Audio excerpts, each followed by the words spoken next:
patient and merciful. Assalamualaikum warahmatullahi wabarakatuh. Innal hamdalillah nahmaduhu wa nasta'inuhu wa nastaghfiruhu wa na'udzu billahi min syururi anfusina wa min sayyiati a'malina. May yahdihillahu fala mudhillalah wa may yudhlilhu fala hadiyalah. Asyhadu an la ilaha illallah wa asyhadu anna Muhammadar Rasulullah alladzi la nabiyya ba'da amma ba'du. All praises be to Allah Subhanahu wa ta'ala, the Lord of the world, the Master of the day after, the creator of everything in this universe. And always thanks to Allah for His blessing, merciful and healthy. And peace and salutation be upon our Prophet Muhammad sallallahu alaihi wasallam. Allahumma salli wa sallim wa barik alaih. I bear witness that there is not God but Allah, and I bear witness that Muhammad is the messenger of God, the most excellent worshipper. Al-Mukarram ila muhallafah, Al-Mukarram al-asatiz wal-asatizah, wa ayyuhal asdiqa al-mahbubun. Pada kesempatan kali ini, izinkanlah saya untuk menyampaikan ceramah yang berjudulkan Mewujudkan Generasi Muda Berjiwa Qur'ani. Generasi muda merupakan salah satu kekuatan bagi umat juga bangsa.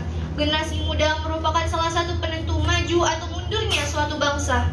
Generasi muda untuk melihat masa depan suatu bangsa dapat dilihat dari generasi mudanya saat ini. Apabila pemuda-pemudinya sehat, maka negara akan kuat. Apabila pemuda-pemudinya berilmu, maka negara akan maju. Apabila pemuda-pemudinya beriman, maka negara akan aman. Dan apabila pemuda-pemudinya bertakwa, insya Allah negara akan jaya. Di zaman sekarang ini, banyak generasi muda yang telah lupa akan jati dirinya. Mereka terjerumus akan arus globalisasi yang menjadikan mereka terjerumus di majunya teknologi. Tanpa disadari, mereka telah meninggalkan kebiasaan-kebiasaan baik untuk hal yang menarik hanya demi mengikuti tren masa kini. Dan mereka telah menghabiskan banyak waktu mereka hanya untuk bermain internet dan beranggapan bahwa mereka akan menjadi yang terbaik. Dengan berujukan firman Allah Quran Surah Al-Ma'idah ayat 77 yang berbunyi, A'udzu billahi minasyaitonir rajim. Bismillahirrahmanirrahim.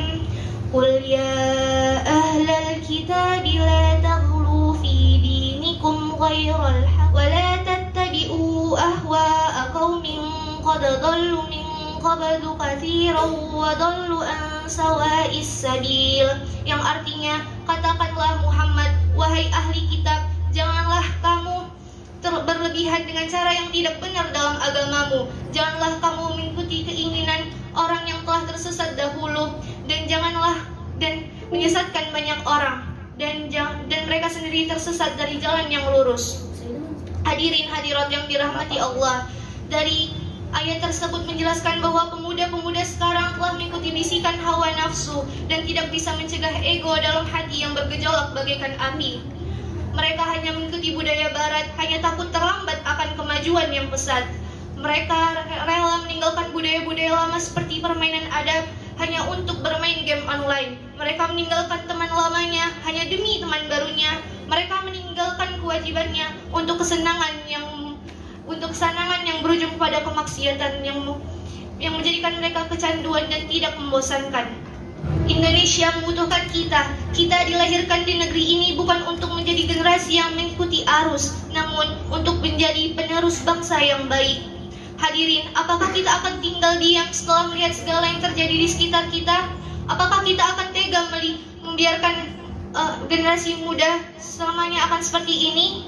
Bagaimanakah cara kita untuk mewujudkan generasi untuk kejayaan bangsa? Salah satunya dengan mewujudkan generasi Qur'ani. Generasi Qur'ani adalah generasi yang berpegang teguh kepada Al-Quran dan As-Sunnah, membaca dan menghafalnya, memahami dan mengamalkannya ke segala aspek kehidupan mereka. Youth is the hope of tomorrow. Pemuda merupakan harapan hari esok. Rasulullah Shallallahu Alaihi Wasallam telah berhasil menciptakan umatnya yang baik akhlaknya, bagus ibadahnya, kuat akidahnya, tinggi peradabannya hanya dengan Al-Quran.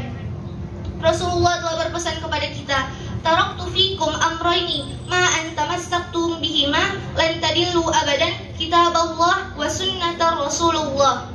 Aku telah tinggalkan untukmu dua perkara, kalian tidak akan tersesat selama berpegang teguh kepada keduanya, yakni Al-Quran dan As-Sunnah. Seperti contoh kita ambil dari kisah pemuda Ashabul Kahfi dalam Quran surah Al-Kahfi ayat ke-13 yang berartikan, kami telah ceritakan kepadamu Muhammad kisah yang sebenarnya.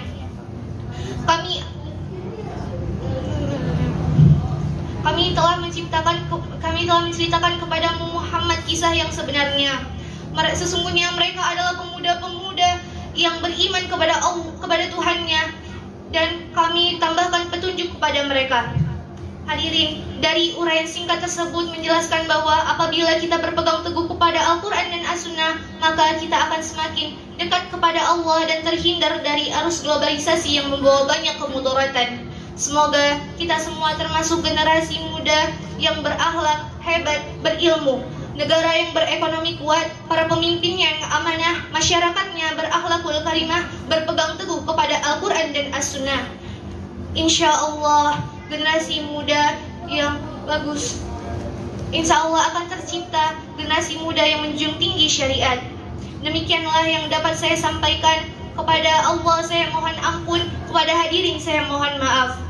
Makan ketupat sama sambal tomat, walau tanpa apa-apa tetap nikmat.